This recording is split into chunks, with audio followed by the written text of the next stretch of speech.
Hello, good morning, and happy day one of Summerween. I love Summerween. I'm so excited that it is Summerween yet again. I was actually the other day writing on my calendar when Summerween begins and ends because I have this calendar on my fridge where I just keep track of readathons or, things going on in my life and just tracking that. And I was writing that down and I was like, oh, let me see when Summerween starts on my phone. And my partner was like, I feel like it's always Summerween. And I was like, it is Summerween in my heart all the time. But also he was a little confused because there's Summerween and Winterween and Camp Weekendween. He was like, don't you do that all the time? I'm like, yes, of course we do it all the time. It's so fun. If you somehow don't know what Summerween is, it is a readathon that is hosted by Gabby from Gabby Reads and Olivia from Olivia Reads a Latte. And there are multiple variations of it throughout the year, but the objective is read spooky shit. And so that is what we all do together, and it is so much fun. There are a couple different prompts for the readathon this time around. So these are all of those prompts. I don't know if I'm gonna hit all of them. I'm gonna try to hit some of them. Probably won't hit all of them, but we're just gonna have a fun time. I'm currently in my kitchen because it is lunchtime and I need to make some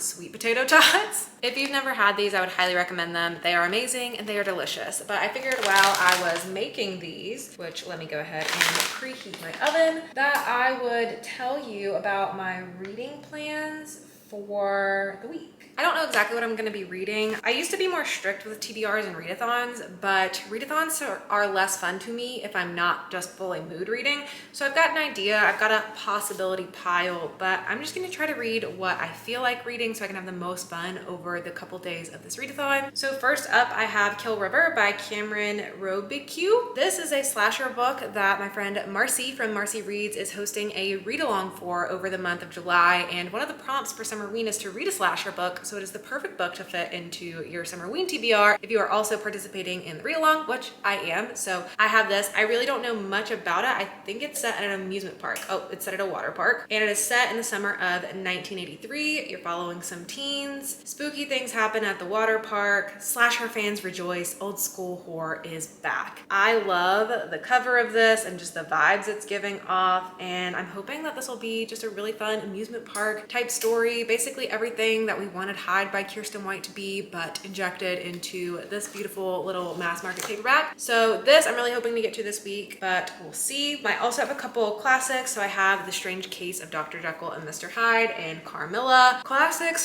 are usually not the most fun for me to read, so I don't want to force these if I'm not feeling them, but if I am, they're both short. They could make good for a readathon, so I might pick them up. I also have Night Bitch by Rachel Yoder. This is a book I've had ever since it came out a year or two ago, sometime in the past 24 months or so. It's about a woman who believes she's turning into a dog, but it is like horror, but it's more literary focused at the same time. I tried to read this once and I just got through the first couple of pages and I was a little bit bored with it. So I don't know if it's gonna be the best for the readathon, but I might give this a try, especially if there's an audiobook available for this. I feel like that is the way I would wanna read this. And I do like to have an audiobook for readathons because I get migraines if I read too much back to back. And so it would be a good break on my eyes to have an audiobook if I can. And then I also have The Pallbearers Club by Paul Tremblay. This just came out. I'm super excited for it. I think I'm really gonna like it. I don't know all the details about it, but I do know that there are annotations throughout it, which is super cool. So you're reading like the book this guy has written and someone is leaving him annotations.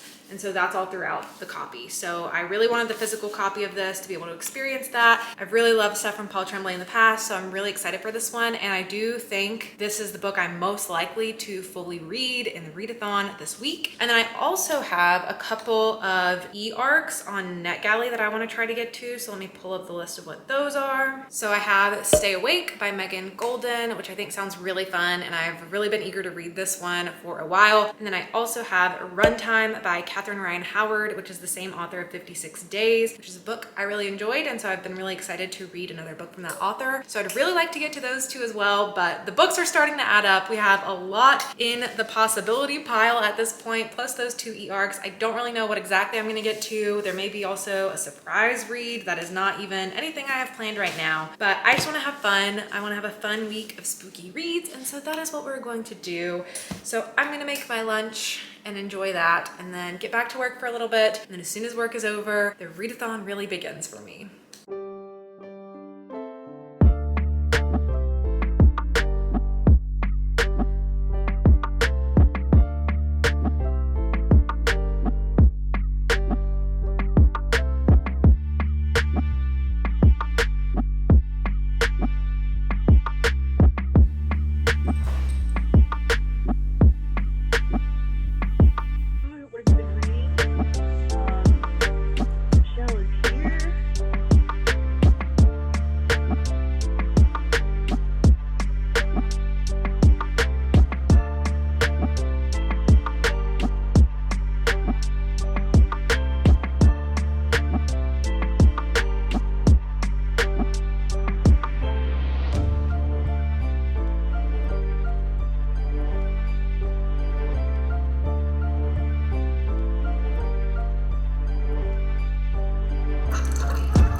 I didn't check in with you yesterday because I was just reading my book, The Pallbearers Club by Paul Tremblay, and honestly there wasn't a lot to say about it throughout the beginning and midway points, and so I just figured I would just let you know when I finished the book, and I finished it this morning. So I'm here to tell you about the first book that I completed for Summerween. I've read one book from Paul Tremblay before. I read The Cabin at the End of the World, and that is one of my all-time favorite horror books. I just really love that book. It's a divisive book. I feel like Paul Tremblay is a divisive author, but I really enjoyed that book. I enjoyed the writing, the story, literally everything about it, even the ambiguous ending. And so that is the experience I've had with Paul Tremblay so far. I got talked out of reading Survivor Song because so many people disliked it, but now after reading another one of his books, I think I might read that one.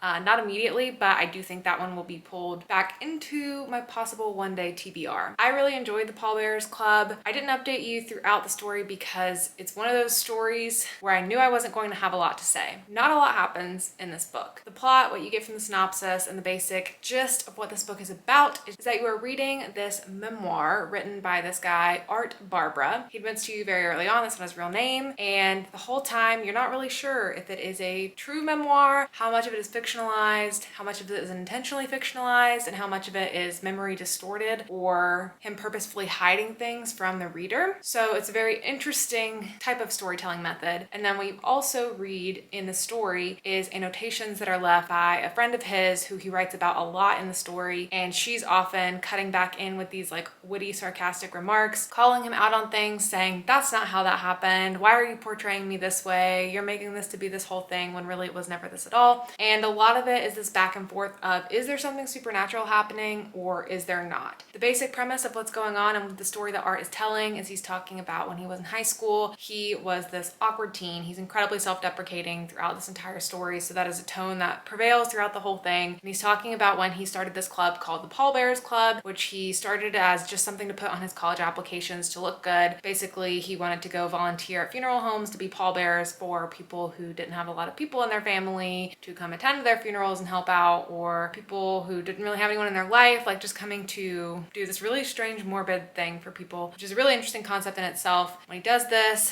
this girl ends up wanting to join along and they become friends. And they have a very interesting dynamic throughout their years together, and it follows him basically throughout his entire life from that point on. This really worked for me. I thought it was incredibly well written, super smart, super interesting, and the way it places you as the reader in this story I think is also really interesting. You can have many different experiences with this book. You can choose to read it one way or another. You can dig it apart. You can see Paul Tremblay himself in the main character who's writing the memoir, which I think is really interesting, and I feel like there's even specific hints and nods to make you question, like, is this Paul Tremblay's memoir in a lot of places, which I think is also really cool. And then that is there or is there not supernatural element, the ambiguous element of it all throughout. I just love that. I love ambiguity.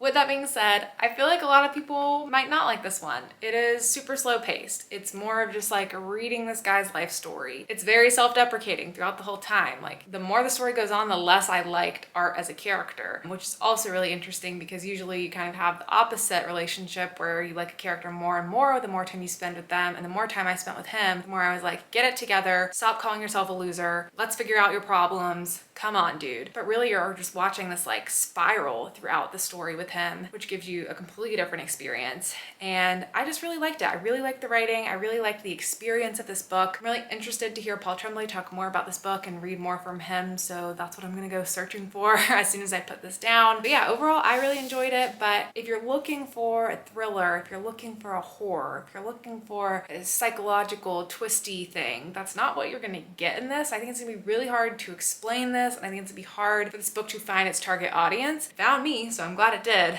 Oh, I didn't tell you a rating, but I am gonna give it a 4-star. Just didn't feel like a 5-star to me, so it's a 4 right now. That's where I'm sitting with it. But the best way I can sum up this book is how it is written in this blurb at the bottom. At the top, it starts by saying that it's this cleverly voiced psychological thriller about an unforgettable and unsettling friendship with blood-twilling twists, crackling wit, and a thrumming pulse in its veins. And I feel like that oversells it a little bit because I don't think it feels like a psychological thriller and what you would expect from that wording. I wouldn't say there's blood-chilling twists. I would say there's crackling wit and a thrumming pulse in its veins, but I would not go into this expecting like mind-blowing twist or to really come out of it with a full understanding. I also feel like this book got more confusing as you read more of it, rather than you getting more understanding as you read more. But the blurb that's at the very bottom of the synopsis, I feel like describes it really well. And it says, seamlessly blurring the lines between fiction and memory, the supernatural and the mundane, the Pallbearers Club is an immersive, suspenseful portrait of an unusual and disconcerting relationship. And that I feel like is the best way to describe this book. It's just a very interesting experience, very immersive, and you're just following these friends throughout the years. Sometimes they're close, sometimes they're not, and there also may be something supernatural happening between them, or there also may not. That's the experience of this book, and I had a really good time with that. But again, I don't think this is one I would widely recommend, and I would just say try to like hear more about it, I guess, before picking it up to decide if you think it's going to be something that you would enjoy. But that is it for the Pallbearers Club. So next I want to pick up something a little more fast-paced, a little more twisty. I really want to read like a fast thriller now, and so I think I'm either going to read Stay Awake or Runtime. If I have to predict which I think is going to be faster paced, I would guess Runtime is probably going to be faster paced, because Stay Awake sounds like it's a book that opens with a lot of interesting action, and sometimes those types of books get really like boring in the middle before things happen again. So I think I'm going to try Runtime first and see if that one pulls me in really quickly and if it's going to be something a little more fast paced, because that's what I'm looking for right now. So I'm going to pick that one up, and then I will let you know what I think about it after I get into the first little bit of the book.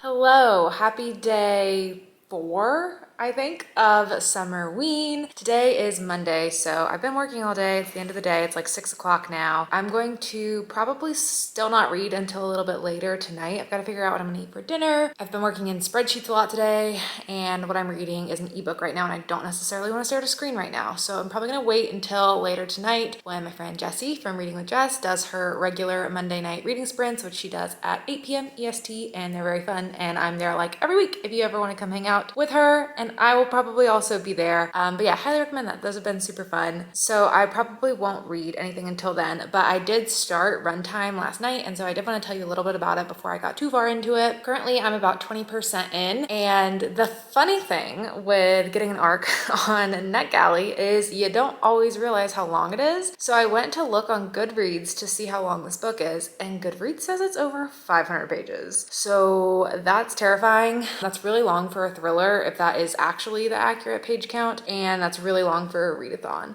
But I'm already 20% in, so I mean, it's not feeling too terribly long. I feel like it's probably more like 400 to 450 type of page count, but again, I don't know because the book's not out yet and I haven't seen a physical copy of it. But there is a lot that's written in the style of a script, like a movie script, and so those pages read really quickly, so maybe that just bloated the overall size of the book. But what this book is about is this movie is being made called Final Draft, and it's kind of confusing to explain and kind of tricky so far, but the main woman you're following is this actress who is from Ireland. Her name is Adele something. She was like a child actress. She was doing well for a while, and then she had a bad moment in her career, so she fled to LA. She's trying to be getting acting gigs in LA, and that has been unsuccessful, but she gets this call to be a last minute actress on this film that's being made called Final Draft, which is a psychological horror film, I believe. And so she is flying to Ireland to go take that part.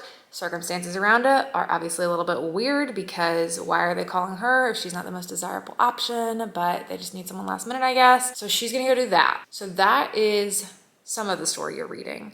When the book begins, you're following characters who are like on the crew of the film, and so I don't know if you're gonna keep reading from their perspective or if that was just the opening, but they're filming the movie in the middle of nowhere in this cabin, and it opens with them saying they like rented this area and there's another Airbnb area right beside of it, and they didn't rent that part, so they're going to tell those guests like, hey, we're filming a horror movie in the woods. If you hear screaming, like, don't worry, we're filming a horror movie. We've told the cops, and the people are really weird about it, so it just sets up this eerie vibe to start. And also you're like, that's a recipe for disaster. If you're saying don't worry if you hear screaming, then like obviously something bad's gonna happen. So I don't know if you're gonna follow those characters or if you're just gonna follow Adele. You've been following Adele a lot more lately, so I don't know. Probably just her, I guess, but I'll let you know. And then what you also get in the story is you're reading the script of the movie that she's acting in. And when it gets confusing is because the character that she's playing, this woman named Kate, is a writer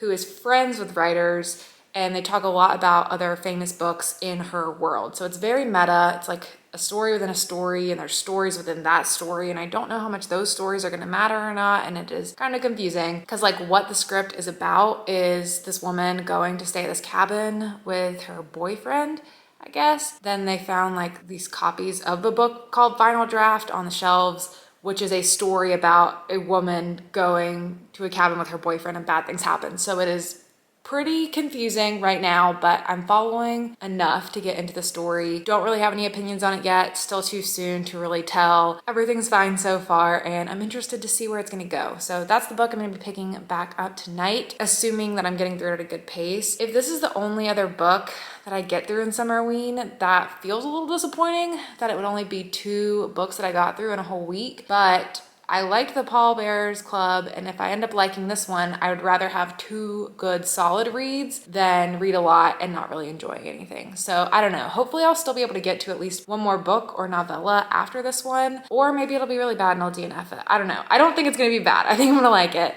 So yeah, I'm gonna just do my evening things, figure out dinner, hang out with my dog for a bit, see my partner when he gets home from work, and then I will hop on those reading sprints, and then I'll let you know how I'm feeling about the book after I read more of it.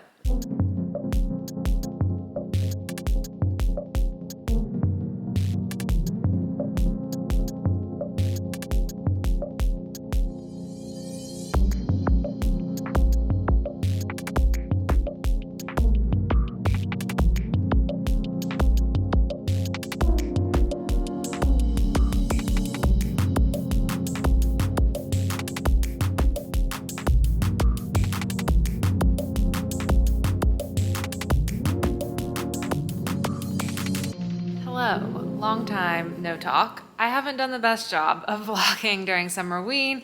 I feel like I haven't been having the best reading month. I just haven't really been as in the mood to read in July, and I think that's because I've moved into this new house and I'm kind of trying to figure out my new routine, and just my life has changed a lot. So it's just like settling into that, so I haven't been reading as much. So I didn't have the most successful Summerween. I only ended up reading 2 books. I did finish Runtime. I literally just finished it about 5 minutes ago. So I want to tell you how that went, and then that will be the wrap up for this Summerween. This was for sure an interesting book. It was definitely an interesting read, and I did enjoy it. I would recommend it. It's also a little bit ridiculous, so if you don't like ridiculous thrillers, you probably won't like it.